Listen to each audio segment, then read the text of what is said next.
Job పోయింది అని lay off mail రాగానే నెక్స్ట్ మినిట్ నుంచి మన మైండ్‌లో ఏమవుతదంటే, ఓకే. ఈ మినిట్ నుంచి మనం ఇల్లీగలా? ఈ దేశం వదిలి ఎళ్ళిపోవాలా? బీ1కి వెళ్ళొచ్చా? బీ2 సేఫా? అంటే కొత్త జాబ్ వచ్చే వరకు ఇక్కడ ఉండొచ్చా? చాలా వరకు అంటే ఈ స్టేజ్‌లో కన్‌ఫ్యూజన్‌లో డెసిషన్స్ తీసుకుంటారనమాట. కొంతమంది పానిక్ అవుతారు. కొంతమంది వాట్సాప్ గ్రూప్‌లో ఫాలో అయిపోతారు. కొంతమంది ఫ్రెండ్స్‌తో డిస్కస్ చేస్తారు. ఇది చేద్దాం, అది చేద్దాం అని చెప్పి. చాలా వరకు నేను గమనించిందేంటంటే, ఇమ్మిగ్రేషన్ మ్యాటర్స్‌లో గెస్ వర్క్ అనేది రిస్క్‌తో కూడిన పనియే.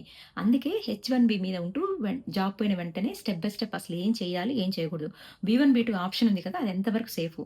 ఎన్ని రోజులు ఇక్కడ ఉండొచ్చు? సడెన్‌గా జాబ్ పోయింది అని లే ఆఫ్ మెయిల్ రాగానే నెక్స్ట్ మినిట్ మనం ఏం చేయాలంటే గనక అటార్నీని కలవాలి ఫస్ట్. నుంచి వేసే ప్రతి స్టెప్ చాలా ఇంపార్టెంట్ అని చెప్పేసి.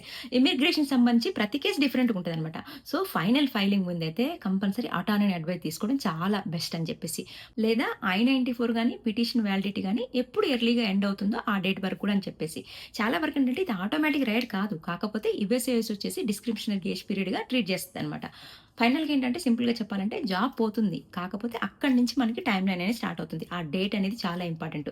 మీకు టెర్మినేషన్ డేట్ ఎప్పుడుంటదో ఆ డేట్ నుంచి మనకి స్టార్ట్ అవుతదనమాట టైమ్ లైను. వెంటనే మనం ఏం చేయాలంటే గనక, మనకి టెర్మినేషన్ మెయిల్ ఒస్తది గదా! అది సేవ్ జేసుకోవాలి. లాస్ట్ పే స్టబ్ సేవ్ జేసుకోవాలి. అండ్ I-94 డౌన్‌లోడ్ చేసుకోవాలి. తర్వాత passport, visa, H-1B approval notice ఉంటది. అది ప్రియర్ I-797 ఇవన్నీ గూడా మనం రెడీగా పెట్టుకోవాలనమాట. ఎంప్లాయర్ హెచ్‌ఆర్ నుంచి లాస్ట్ వర్కింగ్ డేది ఖచ్చితంగా మనం గుర్తుపెట్టుకోవాలి. ఎందుకంటే గనక, మనం ఈ లే ఆఫ్ డేట్ కన్‌ఫ్యూజన్‌లో ఉంటా ఉంటే గనక, లేటర్ ఫైలింగ్‌లో గూడా ప్రాబ్లమ్ రావచ్చనమాట. సో, ప్రియర్ దట్ ఇవన్నీ గూడా చాలా మనకి ఈ కాపీస్ అన్నీ చాలా ఇంపార్టెంట్ అనమాట. సో, నెక్స్ట్ ఏంటంటే జాబ్ పోయిన వెంటనే ఈ కాపీస్ అన్నీ రెడీ చేసి పెట్టుకోవాలి.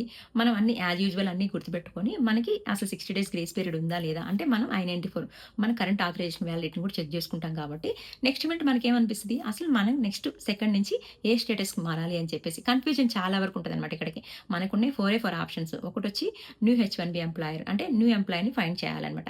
తర్వాత చేంజ్ ఆఫ్ స్టేటస్ హెచ్ వరకు మార్చాలి. లేదు అంటే change of status B one or B two. ఇందులో మళ్ళీ కన్‌ఫ్యూజన్ చాలా మంది మిక్సప్ అవుతారనమాట.